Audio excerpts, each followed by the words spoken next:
Love of the Invisibles. How Ash Found Violet. 14. Copyrighted 2015 by Nazeli Zellian. So, are we alone at this lodge? Violet asked. Ash knew what she meant. No invisibles. I scanned when we got here, he said, winking. The minute they entered their room at the lodge, once they were allowed to check in, both felt their energy elevated. Words were not necessary. One look was enough. They were so hungry for each other that all happened spontaneously. Their clothes came off as each undressed the other while they kissed passionately. Violet gave it completely after Ash carried her to bed and mapped her entire body with kisses. She swiftly drifted into the bubble of energy of pleasure that the combined energy of both bodies have created. They felt in trance, their body electrified. Violet felt more pleasure than the last time, especially when Ash kissed and caressed all her intimate parts. Want to practice blocking our energy field and keeping it around us instead of keeping it into space? Violet read Ash's mind, slightly coming back to reality. I can try, she thought lazily, but nevertheless she tried to keep her energy boundaries around them, and once Ash tried to do the same, they felt the surge of their energy around them. It intensified to a degree that they forgot all reality and all that surrounded them. They forgot their past and purpose of life. It was pleasure, and only pleasure, that completely engulfed their body and soul. Their intercourse felt like it continued for endless time.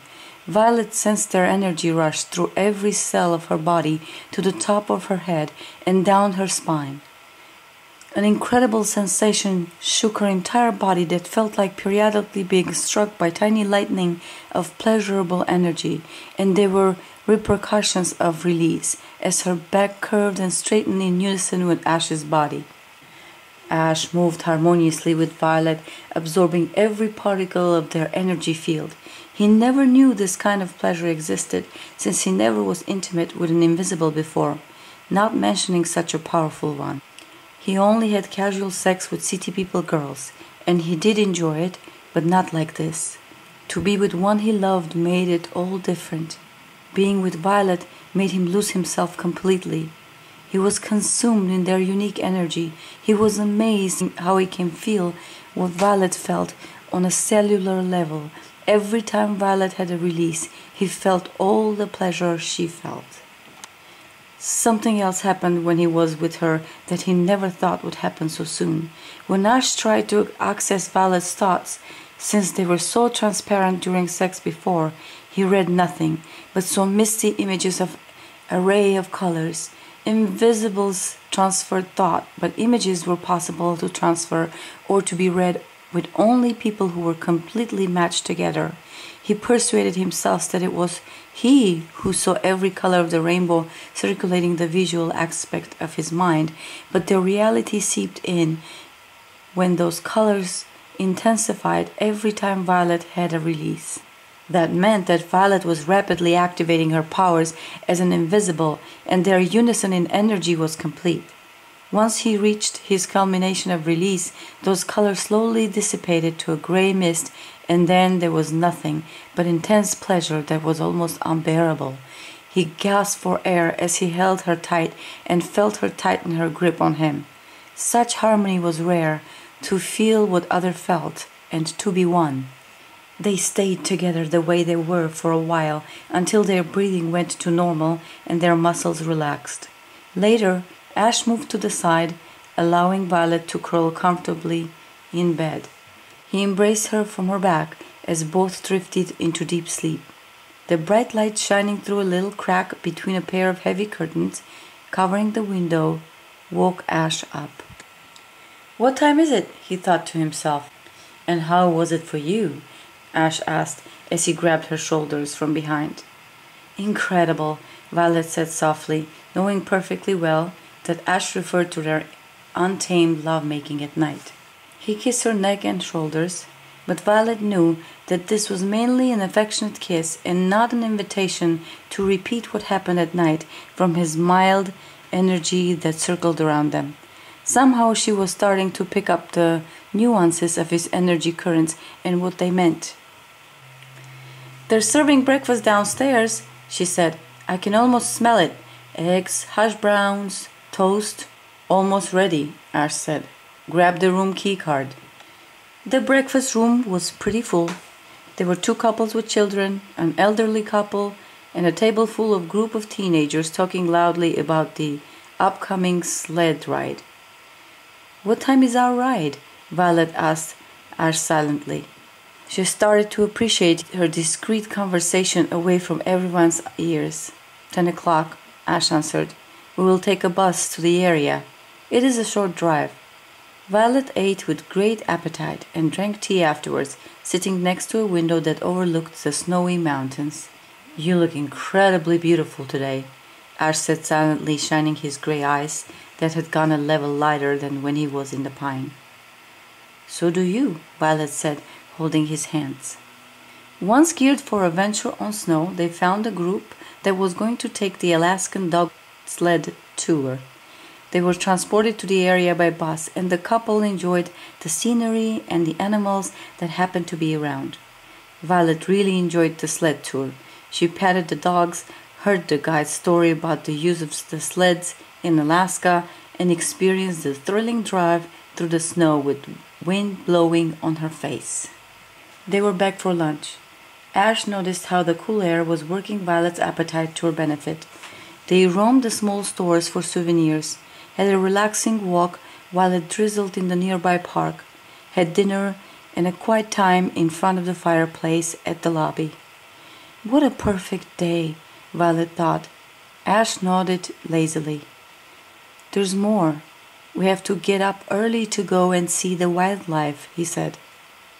After their adventure in Denali, Ash and Violet took the train back to Anchorage and boarded the cruise ship. Their luggage was automatically transported, so it took very little time. Ash played a tour guide and showed Violet around the cruise dining rooms, the shops, the theater, all the lounges, and the upper deck with pools and whirlpool baths, table tennis, mini golf, and much more. "Alone again," Ash said. "No invisible around." "How come it's just us? Don't other invisibles go on cruises?" Violet asked. "Oh, my sweet, they're so thinly spread around the world that there are a few hundred to a country. We're strong, but not in numbers." They took full advantage of being the only invisibles on the ship, spending most of their nights exploring their newfound pleasure energy and expanding it to new possibilities. They spent their mornings and afternoons enjoying their food as they watched the scenery unfold in front of their eyes through the glassed walls, since the air temperature was too low to be out in the open when they cruised the glaciers of College Fjords and later the Inside Passage. They had dinner in the midship dining room and enjoyed the production shows and late-night comedy shows, danced and laughed and scoped the ocean for whales, seals, and dolphins. Ash liked to take afternoon naps. Violet used that time to read in the quiet library. There was an internet connection for a small fee per hour, and she used it once or twice to check her emails and social sites and habitually roamed around various sites. She cleared the accumulated junk mail and answered Ilsen's email. Ilsen was worried about her, as usual, but she told her that she is happy and very safe. She told her that she was having the time of her life on a cruise ship and that she was excited to see the cities that were ahead, Skagway, Juneau, and Ketchikan, and that once they are in town and they have satellite reception, she would give her a call. She found out how much her clients missed her, and although they lacked her replacement, they missed her healing touch and warm energy. Violet now understood what her healing touch was. She was a real invisible healer, and she was helping her clients with her energy without even realizing it. She was positive that her foster mother was able to get pregnant because Violet's energy helped her too, but what did she get in return? She was abandoned, shipped to live with a strict religious woman who could not help but have no other explanation to her unusual changes of appearance but to refer her to be evil. She was grateful to be found by Ash, to finally have a true family, to feel protected and cared for. There was more good to come, she thought, and she caressed her tummy that was still flat but felt being stretched. She was slowly accepting to embrace the idea of her being pregnant. She was hoping to be a good mother, like Mel. It did not matter that she hadn't had a real mother. She was somehow sure that she was born for parenthood. Ash tried to hide his excitement, but Violet knew that every time he discreetly touched her tummy while they were embraced, he was scanning the fetus's progress and well-beings, and from his heightened positive energy, Violet sensed that it gave him great satisfaction. Violet thought that it would have been a great breakthrough and comfort for other pregnant women not to be checked manually at the doctor's office. Yes, they had an ultrasound machine, but this was so effortless and so precise and not a bit stressful. Violet heard Aunt Hermina say once that there were invisible extrasenses who developed ability to work from distance without contact, and she wondered what it would do for city people, for pregnant women, for instance. All they have to do is sit there during consultation, and an invisible healer with extra sense ability would scan her without any discomfort. Aunt Hermina stated that Violet was an exceptional invisible, and it was hard to believe, but she was feeling some new developments every day. She could somehow feel people's vibes in the ship, detect their negative and positive energy, and, if she tried hard, she could even read their thoughts. But she quit that very soon after discovering she could, and blocked that channel shut, because it was too distracting. The only city people she could stand reading were children at the pool. They had such positive energy, it was fun to be around them. Skagway was a tiny city, so small that it had only about 300 permanent residents living year-round. Most vendors on the main street came from southern states or Canada to do business during the tourist season and closed their shops for winter.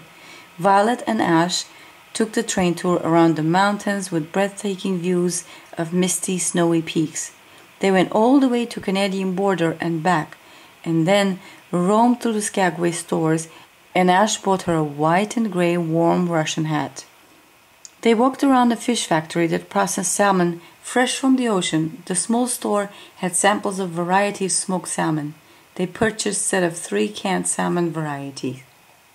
Juneau's best attraction was Mendenhall Glacier, and Ash and Violet enjoyed the glacier, the lake, and the wide waterfall. They saw big porcupines sitting on the branches high above a tree, munching leaves. Tomorrow, when we arrive to Ketchikan, we can take a bus to a park that has a lot of totem poles. It is part of the history of the first people who came to inhabit Alaska through the Bering's Pass from Eurasia continent when it was covered with thick ice, Ash explained. They also have a lot of berry bushes there, he said with a wink. Sold, Violet exclaimed. You know how much I like berries. Since they didn't go with a tour group, the park was empty for the moment. They walked through the forest of tall trees with trunks covered with moss. Look, a huge slug, Violet said. Wow, that's as long as your boot, Ash exclaimed. The path opened to a wide space that was clear from trees and brush and was surrounded by tall totem poles with various sculpted figures from top to bottom, ranging from a cat and a woman holding fish and eagles and so forth. Each one had a story to tell, and Ash and Violet read their descriptions at the bottom of the poles. A sound of broken tree branch caught their attention, and they saw an eagle flying, holding a long branch in its beak. There's another one, Ash pointed out. Look, it is plunging down to the tree. Violet saw how the other eagle plunged to a dry tree branch and broke it to carry away. They must be building a nest, she said. Like us, Ash thought. We will soon have our nest. Violet gave him a questioning glance. When? When I feel it's safe, he added. They took the bus back, but did not stop at the cruise terminal. Instead, they came out on Creek Street. The Creek Street buildings that served as brothels for adventurers during Gold Rush have been converted to gift shops. They were only accessible through 2 bridges on each side of the street, and the water of the creek secluded it from the rest of the town. The place was crowded with tourists. Some were shopping, some were taking pictures with animal trainers holding an owl or an eagle. Some marveled at the abundance of salmon and beavers in the water over the wide bridge, and many were taking the airlift to the mountain to see more totem poles. Ash and Violet walked around and shopped a little. There were many small buildings holding several shops, but the bathroom was at the end of the creek street. Ash walked Violet to the bathroom and waited outside. The man holding the eagle was telling how he came across it. Children enjoyed watching the owl circle its head around. After a while, Ash realized that more time has passed than was necessary for Violet to be in the ladies' bathroom. "Violet?" He sent her a message. To his alarm, there was no answer. "Violet?" She didn't answer. He quickly scanned the area. No sign of any invisibles, not even Violet. No thoughts, no images, nothing. Bursting into the ladies' bathroom would be no use. She surely was not there. He intensified his scan. He took the airlift, went up the mountain top, and scanned once more. Nothing. Violet was not around. That was obvious. A glimpse of a shiny object flickered in the air. It was a small aircraft. He concentrated harder. Nothing indicated Violet's energy, but he sensed energy similar of Violet's. Ref. He, and only he, could have come undetected, shielded under the same energy frequency. Ash held his head in his hands and sank down to the ground. "Think! You must think what to do. Back to the cruise ship, grab whatever documents and stuff, and head to Ketchikan Airport. Get Hunter to scan every invisible habitat. I will find you. I will find you."